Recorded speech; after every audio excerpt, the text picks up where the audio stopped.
बच्चों good morning, सुबह का नमस्कार। कैसे हो आप लोग?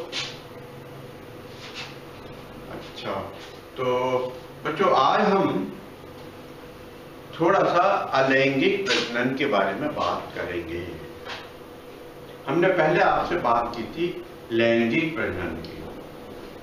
बच्चों लैंगिक प्रजनन क्योंकि बहुत इंपॉर्टेंट था और लैंगिक प्रजनन में हम सब लोग शामिल थे, इसलिए हमने पहले लैंगिक प्रजनन को प्रधानता दी, बताया था। अब इसके बाद एक हम नया अध्याय आज शुरू करेंगे, उसके बारे में चर्चा करेंगे, वो है अलैंगिक प्रजनन। अलैंगिक प्रजनन अर्थात प्रजनन की वह विधि जिसमें लैंगिक अंग होते नहीं हैं लेकिन फिर भी प्रजनन होता है, उसे हम लैंगिक प्रजनन कहते हैं। अर्थात अलैंगिक प्रजनन वह प्रजनन की विधि है जिसमें बिना लैंगिक अंगों के प्रजनन की क्रिया होती है और नए संतान उत्पन्न करते हैं, उसे हम अलैंगिक प्रजनन कहते हैं। बेटा एक बात ख्याल रखना, अलैंगिक प्रजनन खरा सोना है। अलैंगिक प्रजनन से जो बच्चे उत्पन्न होते हैं उनमें पेरेंट्स के गुण 100% आते हैं, क्योंकि इनमें नर एवं मादा का आपस में युग्मन होता नहीं है। जब युग्मन नहीं होगा तो जीन्स का अरेंजमेंट नहीं होगा, जीन्स का व्यवस्थीकरण नहीं होगा। जब जीन्स का व्यवस्थीकरण नहीं होगा तो जितने भी गुण होते हैं उनकी बदलाव की संभावना अलैंगिक प्रजनन में बहुत कम होती है। अर्थात साधारण सी भाषा में अलैंगिक प्रजनन को हम खरा सोना कहते हैं। 100% प्योर गोल्ड, 100% प्योर गोल्ड या 100% शुद्ध सोना कहते हैं। क्यों कहते हैं? इसका मुख्य कारण यह है कि जो भी माँ बाप होते हैं, जो भी जीव या जंतु होते हैं, उसके वैसे के वैसे ही गुण, समस्त गुण संतान में उत्पन्न होते हैं। अतः अलैंगिक प्रजनन लैंगिक प्रजनन की तुलना में शुद्धता अधिक रखता है। चलिए, अलैंगिक प्रजनन में सबसे पहले हम अलैंगिक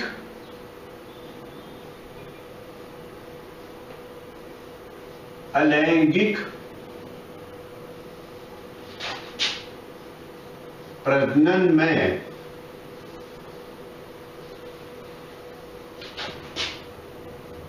सबसे पहले अलैंगिक प्रजनन की एक पहली विधि होती है जिसे हम मुकुलन कहते हैं।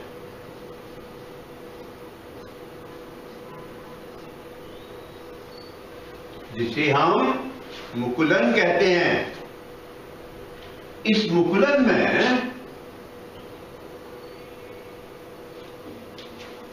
मुकुलन में किसी भी जंतु के शरीर के ऊपर एक छोटी सी कली जैसी संरचना बन जाती है। तुमने कली देखी है? गुलाब की कली, तुमने चमेली की कली देखी है, तुमने बहुत से मम्मी कहती है बेटा कली कभी मत तोड़ना, तोड़ना है तो उसका पुष्प तोड़ना या उसका फल तोड़ना। बेटा पुष्प तोड़ने की तुलना में फल तोड़ना उचित होता है। क्यों उचित होता है? अगर हम फूल तोड़ देंगे तो उसके अपना लैंगिक प्रजनन तोड़ दिए, वो कैसा जो है कैसे अपना निषेचन की क्रिया करेगा और कैसे संतान उत्पन्न करेगा? तो अपने बगीचे में पौधे कम नहीं हो जाएंगे। अतः और यदि हम फल तोड़ते हैं तो अपने को सिर्फ दो फायदे होते हैं। एक तो हम क्या करते हैं कि पौधे के ऊपर वजन हल्का करते हैं, जिससे पौधा और वृद्धि करता है और घर में जाके वो फल आराम से खुद खाते हैं, अपने भाई बहनों को खिलाते हैं। यदि अपन और ज्यादा लेके आए तो मम्मी पापा दादा दादी को भी शेयर कर लेते हैं। इसलिए कहते हैं बेटा हमेशा फूल को मत तोड़ो, तोड़ना है तो उसके फल को तोड़ो। चलिए, हमने आपसे कलिका की बात की थी, वो कलिका छोटी सी गुलाबी कलिका आपने देखी है, तो उसी कलिका के रूप में किसी भी जंतु के ऊपर एक उभार बन जाता है, उसी उभार को हम कलिका कहते हैं। और यह कलिका या उभार आगे चल के और बड़ा हो जाता है। इसके अंदर जो है जितने भी जो है मतलब जीव जंतु के गुण हैं वो गुणसूत्र उसके अंदर आ जाते हैं। थोड़ा सा परिपक्व हो जाता है, परिपक्व होने के बाद में ये पौधे से अलग हो जाता है। अलग होने के बाद में नया पौधा या नया जंतु फिर बना लेता है। अब तुम अभी छोटे हो, अभी पढ़ रहे हो, और थोड़ा सा बड़े होगे तुम और परिपक्व होगे। पढ़ लिखने के बाद में तुम नौकरी पे चले जाओगे, घर से अलग रहने लगोगे, अपना अलग से परिवार बनाओगे। ठीक उसी प्रकार से मुकुलन द्वारा भी अपना अलैंगिक प्रजनन होता है। इस मुकुलन द्वारा अलैंगिक प्रजनन को हम एक प्राणी होता है जिसका नाम हाइड्रा होता है। इस हाइड्रा के उदाहरण से हम इसको आपको समझाएंगे। देखो बेटा, हाइड्रा का कितना अच्छा चित्र होता है। हम आपको हाइड्रा का चित्र दिखाते हैं। ये देखो बेटा, हाइड्रा ये जो है, ये हाइड्रा किसी भी टहनी के ऊपर चिपका हुआ है। ये टहनी पर चिपका हुआ है। इस हाइड्रा के ऊपर यहां पर स्पर्शक लगे हुए हैं। क्या लगे हुए हैं? स्पर्शक। इसको अंग्रेजी में टेंटाकल्स कहते हैं। टेंटाकल्स वैसे ही काम करते हैं जैसे बंदर के जो है अगले और पिछले पैर करते हैं। बंदर तुरंत एक जो है टहनी से दूसरे टहनी पर जाता है और तुरंत पेड़ को पकड़ लेता है। वही काम हमारे इसके हाइड्रा के स्पर्शक करते हैं। अब यहां आप देख रहे हो कि ये छोटा सा नवीन हाइड्रा बनाया, या जिसे हम कहते हैं शिशु हाइड्रा। ये जो शिशु हाइड्रा जो बना है बेटा, ये शिशु हाइड्रा सबसे पहले यहां पर क्या हुआ कि एक छोटी सी कलिका बन गई। ठीक है, ये कलिका आगे चल के और बड़ी बनी। ठीक है, और आगे चल के ये कलिका जब आगे चल के बिल्कुल परिपक्व हो गई, इसके अंदर सब मटेरियल आ गया, तो ये कलिका धीरे से चल के इसकी स्थिति इस प्रकार हो गई और ये परिपक्व होने के बाद में यहां से अलग हो जाती है और नया हाइड्रा पौधा तैयार कर देती है। इस विधि को हम मुकुलन विधि से अलैंगिक प्रजनन कहते हैं।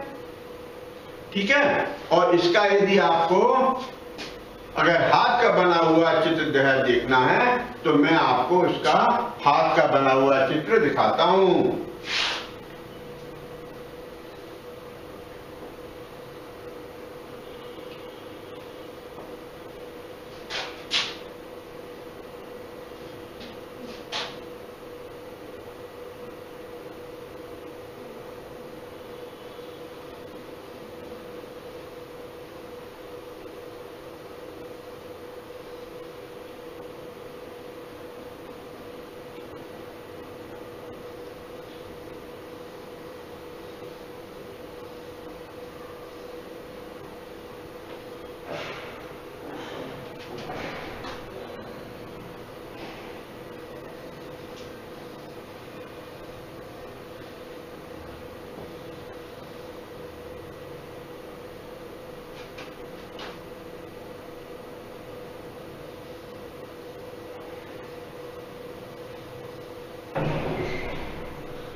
यदि आप पहला चित्र नंबर 1 देखेंगे हाइड्रा का, तो एक छोटी सी मुकुल बनी है।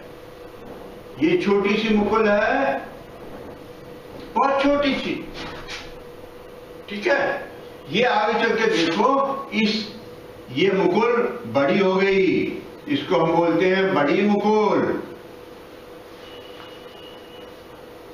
इस बड़ी मुकुल से आगे चल के और बड़ी मुकुल बन गई।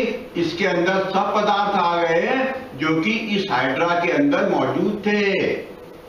ये आगे चल के, लेकिन इसमें रास्ता साफ है, यहां से मटेरियल बराबर बेटा आता जा रहा है, ये दरवाजा खुला है।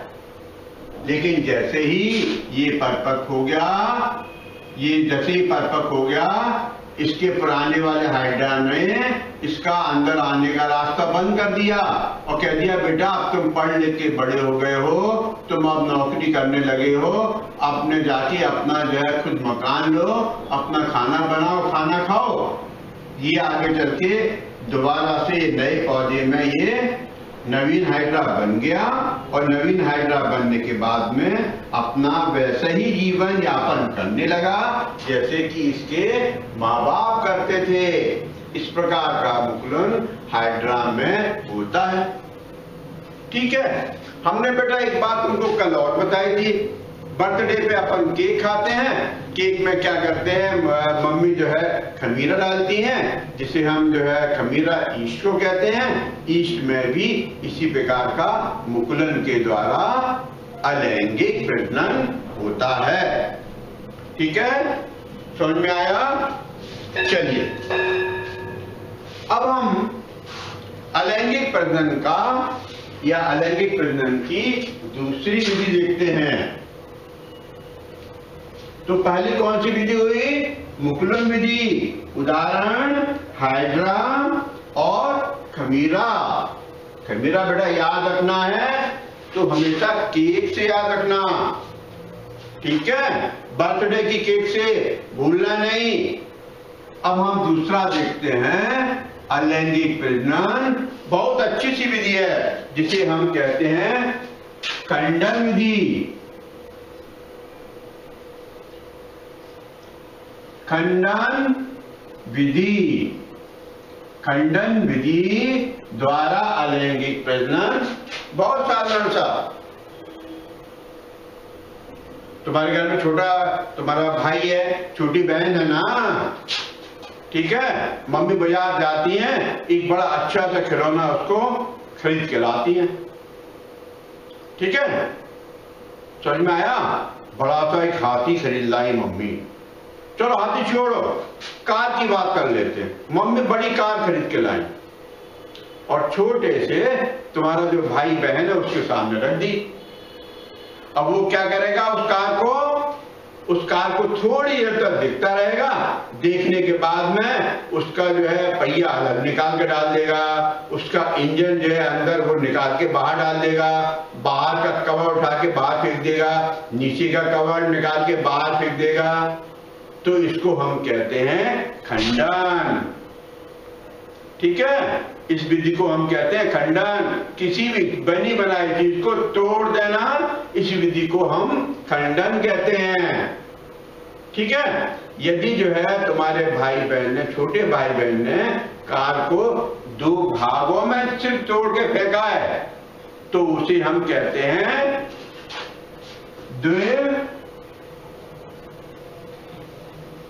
द्विखंडन विधि।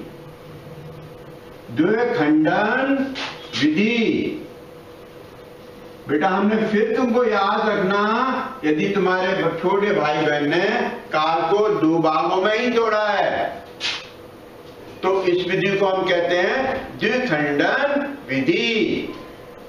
4 मैंने तोड़ा बेटा, 4 मैंने तोड़ा, लिया कार का बाहर का कवर एक तरफ रख दिया, बाकी का हिस्सा एक तरफ रख दिया, तो इसे हम कहते हैं द्विखंडन विधि। और ये द्विखंडन विधि द्वारा अलैंगिक प्रजनन का सबसे अच्छा उदाहरण होता है अमीबा। बेटा तुमने देखा होगा तुम्हारे स्कूल में चाट वाला आता है और वो क्या करेगा, तुमको गोलगप्पे खिलाता है। लेगा गोलगप्पे को तोड़ेगा, एक उसके अंदर पानी भर, अपने हाथ से पानी डुबोएगा उसको और तुमको खिला देगा और तुम स्वाद में बड़े आराम से खा जाओगे।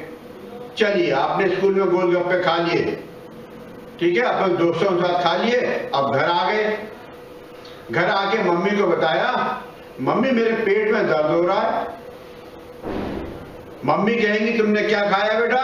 सुबह तो हमने तुमको जो है सुबह खिचड़ी खिलाई थी, उसके बाद तुमको हमने जो है 2 पराठे स्कूल में लंच बॉक्स में रखे थे और इसके बाद में बेटा तुम घर आ गए, तो तुम्हारे पेट में दर्द कैसा हुआ?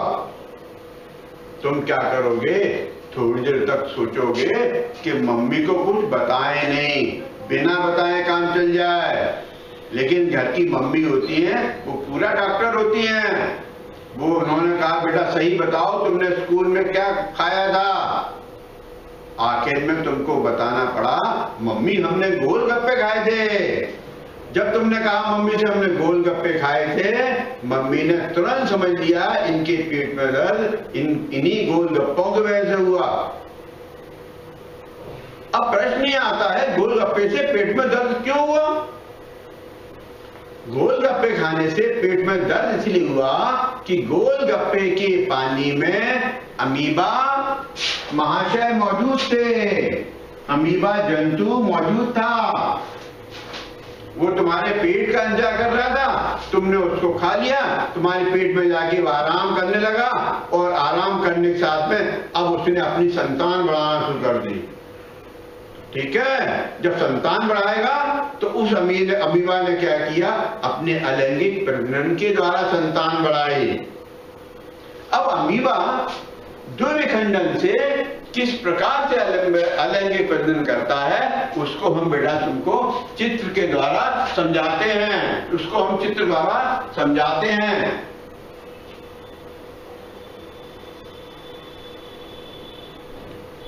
ये अमीबा भाई साहब हैं, अमीबा भाई साहब का ये केंद्रक है। क्या चीज है बेटा? केंद्रक है। इस केंद्रक के अंदर बहुत सी इसमें रिक्तिकाएं होती हैं और भी बहुत सारे इसके अंदर मटेरियल होते हैं। ये रिक्तिकाएं हैं। क्या चीज है? रिक्तिकाएं। रिक्तिकाओं को हम कहते हैं खाली स्थान। ठीक है, इसके ये क्या चीज है? पैर हैं, जिन्हें हम सूडोपोडिया कहते हैं। इन सूडोपोडिया से ये आराम से चलता है। तुम्हारे पैर होते हैं 2, वो भी नीचे वाले हिस्से में स्थित होते हैं। और हमारा अमीबा भाई साहब क्या करते हैं, वो कहीं से भी अपने पैर बना लेते हैं और अपने चलते रहते हैं। उनको जो है आगे चलना हुआ तो आगे से पैर, अपने शरीर से पैर बना लिए, पीछे चलना हुआ तो पीछे से पैर बना लिए, दाएं चलना हुआ तो दाएं से पैर बना लिए, बाएं चलना हुआ तो बाएं से पैर बना लिए। क्योंकि इनके पैर कोई निश्चित नहीं होते, इसलिए इनको हम झूठे पैर भी कहते हैं, जिन्हें अंग्रेजी में सूडोपोडिया कहते हैं। चलो, हम बात कर रहे थे द्विखंडन विधि द्वारा अमीबा में अलैंगिक प्रजनन। अब तुम देखो कि ये आगे चल के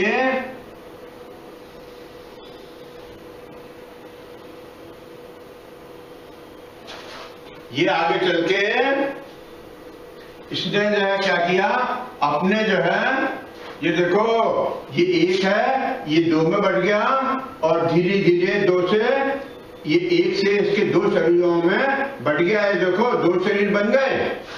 ठीक है, अब हम तुमको इसको इन चित्रों के द्वारा बताते हैं।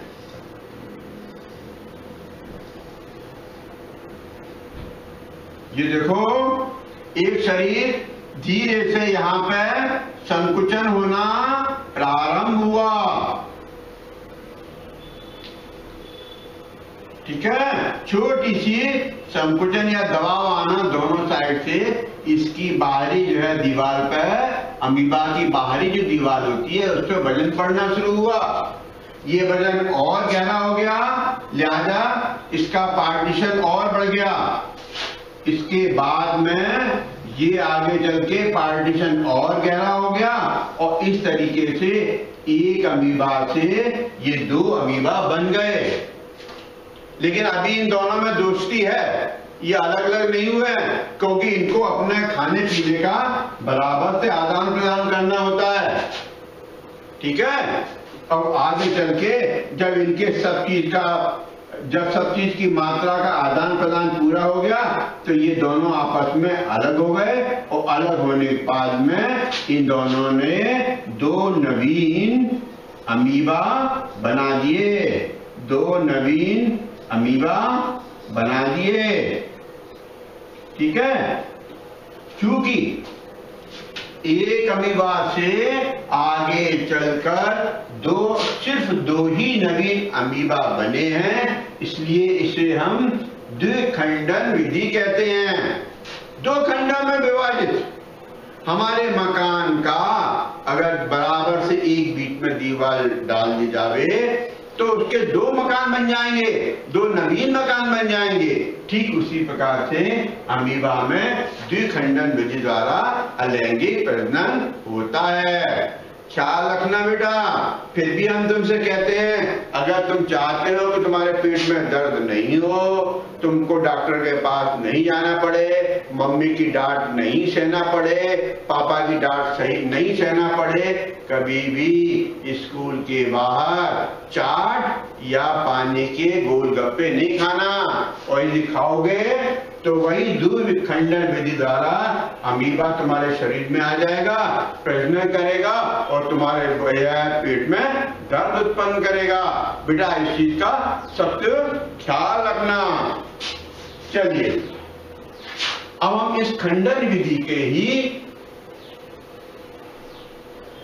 द्विखंडन विधि के बाद में एक और तरीका होता है जिसके द्वारा अलैंगिक खंडन विधि से होता है, जिसे हम बहु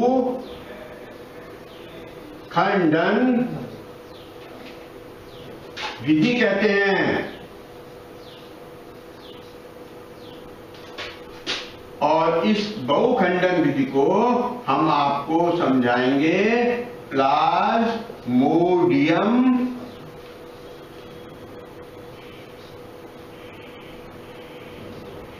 इसे हम समझाएंगे प्लाज्मोडियम जैविक द्वारा।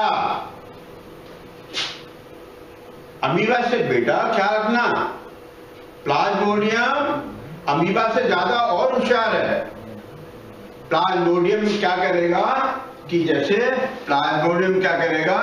जैसे एक प्लाज्मोडियम है, ये प्लाज्मोडियम है,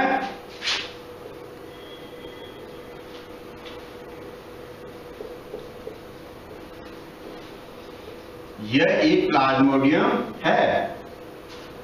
इस प्लाज्मोडियम का ये केंद्रक है। इस केंद्रक के अंदर इस प्लाज्मोडियम के समस्त गुण मौजूद है। अब ये प्लाज्मोडियम क्या करेगा, इस प्लाज्मोडियम का केंद्रक आगे चलकर बहुत सारे छोटे छोटे केंद्रक बना देगा। ये देखो बेटा, छोटे छोटे केंद्रक में ये एक केंद्रक टूट गया है और हर केंद्रक अपने चारों ओर से पतली पतली झिल्ली बना देगा। अभी झिल्ली कैसे बनती है देखो बेटा, तुम क्रिकेट खेलते हो, कबड्डी खेलते हो, तेज दौड़ते हो। जब तुम क्रिकेट खेलते हो तो जब क्रिकेट खेलने में क्या है, तुमको फील्डिंग करनी होती है। तुम फील्डिंग करते हो, तेज दौड़ते हो, काहे के लिए, बॉल पकड़ने के लिए। तुम तेज दौड़ते समय तुम्हारा पैर फिसल गया, तुम गिर गए जमीन पे, तुम्हारे पैर से खून आने लगा। जब ये खून आता है तो तुम जो है तुरंत डॉक्टर के पास जाते हो। डॉक्टर क्या करता है कि तुम्हारे जहां से खून आ रहा है उस खून को साफ करने के बाद में दवाई लगा देता है और बैंडेज कर देता है। तो ये जब बैंडेज कर देता है तब उसके बाद में क्या होता है कि जहां पे अपनी चोट लगी है उस जगह की कोशिकाएं, बहुत सारी कोशिकाएं नष्ट हो जाती हैं। तो उस जगह क्या होगा कि जो कोशिकाएं नष्ट हुई हैं उनकी जगह जो पुरानी कोशिकाएं हैं, जो जीवित पुरानी कोशिकाएं हैं, उन्होंने बहुत सारी जो है कोशिकाएं बनाना शुरू कर दी। और कोशिकाएं बनाने से पहले धीरे धीरे नाभिक पहुंचा, नाभिक के बाहर की ओर एक झिल्ली सी बनना शुरू हो गई और ये झिल्ली आगे चल के इसने फिर से नई बहुत सारी कोशिकाएं बना दी और आपका जो है चोट ठीक हो गई, डॉक्टर आपका बैंडेज लगा देता है। ठीक उसी प्रकार से हमारा प्लाज्मोडियम करता है। हमारे प्लाज्मोडियम एक केंद्रक होता है, एक केंद्रक से बहुत सारे केंद्रक बन जाते हैं और हर केंद्रक के बाहर एक झिल्ली बन जाती है और इस प्रकार से बहुत सी प्लाज्मोडियम जो है नए, या जिसे हम शिशु प्लाज्मोडियम कहते हैं, ये शिशु प्लाज्मोडियम बन जाते हैं। शिशु क्यों कहा? कुछ छोटे छोटे हैं बेचारे, अभी अपने जो है किसके, अपने जो है मतलब पुराने अपनी माँ बाप की शरण में है, अभी बंद है। और जब ये शिशु प्लाज्मोडियम जब पूर्ण रूप से, ये शिशु प्लाज्मोडियम जब पूर्ण रूप से विकसित हो जाते हैं तो ये सब प्लाज्मोडियम यहां से इसकी दीवार फट जाती है, ये दीवार इसकी फट जाती है और दीवार फटने के बाद में ये समस्त प्लाज्मोडियम बाहर निकल आते हैं। और ये सब प्लाज्मोडियम ये कहते हैं हिंदुस्तान हमारा है, हम यहाँ के निवासी हैं। ठीक है, जैसे तुम कहते हो ऐसे हमारे प्लाज्मोडियम भी कहते हैं भारतवर्ष हमारा है, हम भारतवर्ष में ही रहेंगे, कहीं बाहर नहीं जाएंगे। और ऐसे बहुत सारे प्लाज्मोडियम बाहर निकल आते हैं। ये भी प्लाज्मोडियम जब परिपक्व हो जाते हैं तो फिर ये आगे चल के ऐसे ही जो है इनका विभाजन हो जाता है और बहुत सारे प्लाज्मोडियम बना देते हैं। अतः हम फिर शॉर्ट में बताते हैं, बहुखंडन विधि में प्लाज्मोडियम का मुख्य शरीर से, मुख्य शरीर में उपस्थित केंद्रक कई केंद्रक में विभाजित हो जाता है। विभाजित होने के बाद में हर केंद्रक अपने बाहर की ओर एक झिल्ली बना लेता है और इसके अंदर सभी जो है गुण मौजूद होते हैं जो कि इसके पेरेंट में मौजूद थे।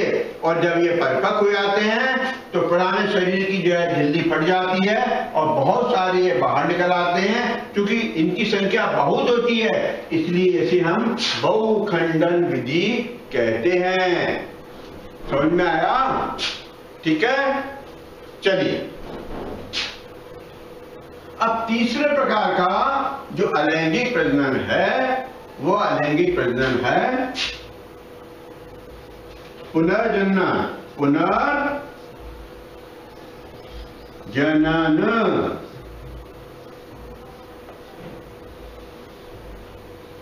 अच्छा बेटा एक बात बताओ, किन किन के घर में छिपकली नहीं है? बताओ किन किन के घर में छिपकली नहीं है? एक आधी कोई घर बता दो, एक आधी कोई मंदिर बता दो, एक आधी कोई मस्जिद बता दो, एक आधी कोई हमको जो है मतलब चर्च बता दो, एक आधी स्कूल बता दो, एक आधी अस्पताल बता दो, या और जगह बता दो जहां पे बिना बुलाए मेहमान अर्थात छिपकली नहीं है। छिपकली देखी है? सबने देखी है ना?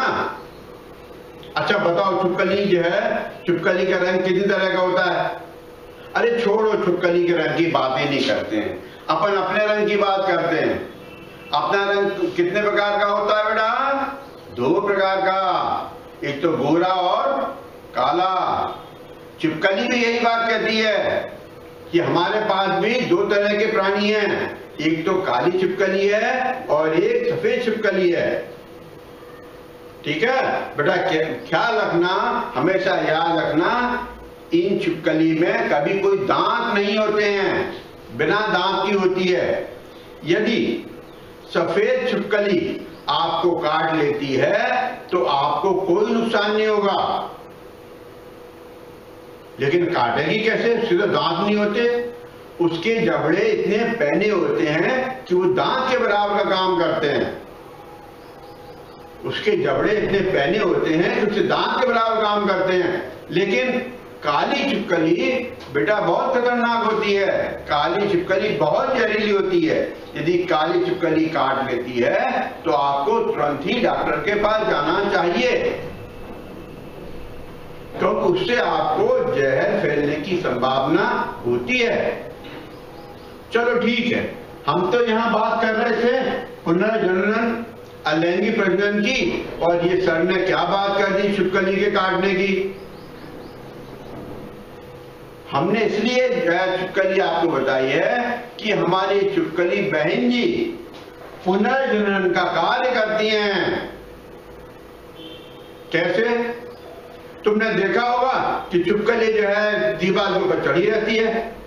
चढ़ी होने के बाद में तुमने क्या किया, डंडे से उसको एकदम भगाने की कोशिश की, तो उसको इतना डर लगता है छिपकली को कि छिपकली पूंछ अपनी छोड़ देती है, और वो जो है पूंछ क्या है जमीन पे आगे गिर जाती है।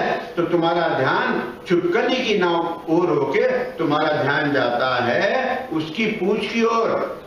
अब वो पूंछ जमीन पर पड़ी रहती है और थोड़ा सा पूंछ जो हिलती रहती है, तुम उधर ही देखते रहते हो, और हमारी छिपकली वहां से भाग जाती है। अब जब वहां से छिपकली भाग गई तो उसकी कटी हुई जो पूंछ है वो तो जमीन पर पड़ी रहेगी, लेकिन जहां से कटी हुई थी वो हिस्सा तो उसके बाद मौजूद है ना। ठीक है, उस हिस्से को हम स्टंप कहते हैं। उस स्टंप से फिर नई सी एक पूंछ और निकल आती है, इसे हम पुनर्जनन कहते हैं। पुनर् मतलब क्या है? दोबारा। जनन मीन्स उत्पन्न होना। जब जो है किसी भी प्राणी से कोई हिस्सा खो जाता है या टूट के गिर जाता है, किसी कारण से हो, चाहे तुमने डंडा मार के गिराई है या उसकी खुद की मर्जी से गिरी है, या दो छिपकली आपस में लड़ी है उसकी वजह से गिरी है, या तुमने उसके ऊपर ईंट रख दी है उसकी वजह से गिरी है, किसी कारण से गिरती है, तो वो गिरे हुए से हमको कोई मतलब नहीं है। लेकिन जो उसके अंदर जो है, जो उसका ओरिजिनल जो हिस्सा है, जो वास्तविक हिस्सा है जिसे हम स्टंप कहते हैं, उससे दोबारा पूंछ निकल आती है, इसको हम पुनर्जनन कहते हैं। चलो छिपकली का तो अपने यहाँ है, अब हम तुमको जो है इस पुनर्जनन का छिपकली के अलावा एक और उदाहरण बताते हैं जिसे हम प्लेनेरिया कहते हैं। प्लेनेरिया,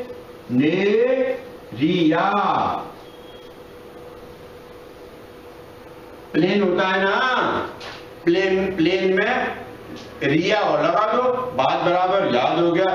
प्लेनेरिया, प्लेन में या और लगा दो, आपको प्लेनेरिया शब्द याद हो जाएगा। हम आपको बहुत सुंदर सा जो है चित्र इस प्लेनेरिया का आपको दिखाते हैं। ये देखो,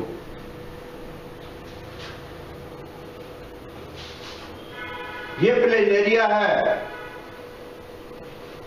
ये इसका क्या है? सिर है, हेड है भाई।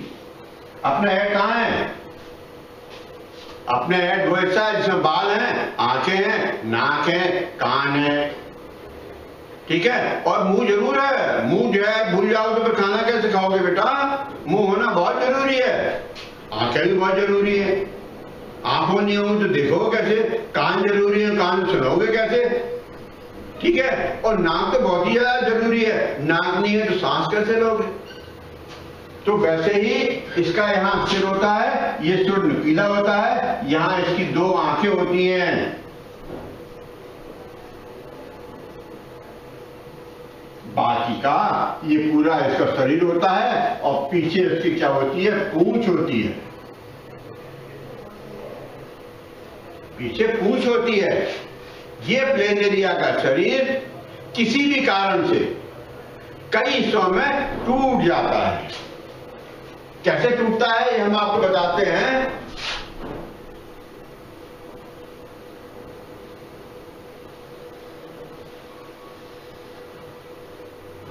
ये प्लेनेरिया भाई साहब हैं, ये इनका सिर है। क्या चीज है? सिर है। ये क्या है? पूंछ है। ठीक है। अब क्या हुआ? इसके शरीर के कई टुकड़े हो गए, जैसे रावण के कई टुकड़े हुए थे, याद है? तुमने रामायण पढ़ी है?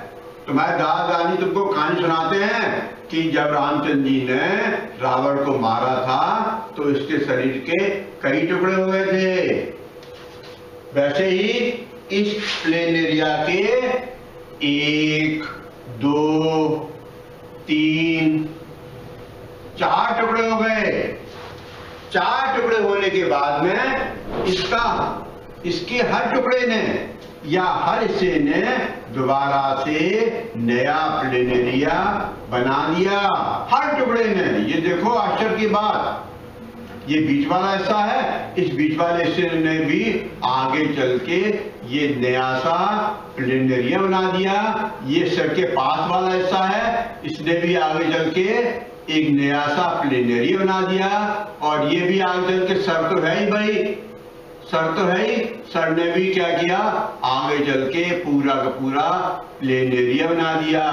ये जो है शरीर के पहले वाले भाग से बना हुआ प्लेनेरिया, ये सिर के नीचे वाले भाग से बना हुआ प्लेनेरिया नंबर 2, ये तीसरे वाले भाग से बना हुआ प्लेनेरिया नंबर 3, और ये चौथा वाले भाग से आखिरी पूंछ से बना हुआ प्लेनेरिया जिसे हम नंबर 4 कहते हैं।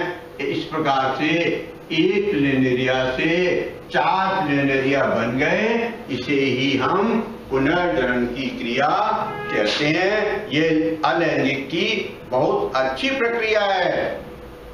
इसके अलावा इसका उदाहरण हमने छिपकली का तुमको बताया था कि छिपकली सिर्फ एक पूंछ से दूसरी पूंछ बनाती है, और इसमें तो हर टुकड़े से एक नया जो है प्लेनेरिया का शरीर बन जाता है, पूरा बनता है। और हर हिस्से में वे सभी अंग विकसित हो जाते हैं जो कि मुख्य जंतु में उपस्थित थे, मुख्य जीव में उपस्थित थे। इस प्रकार का अलैंगिक प्रजनन पुनर्जनन कहलाता है। ठीक है। इस प्रकार से अलैंगिक की क्रिया होती है।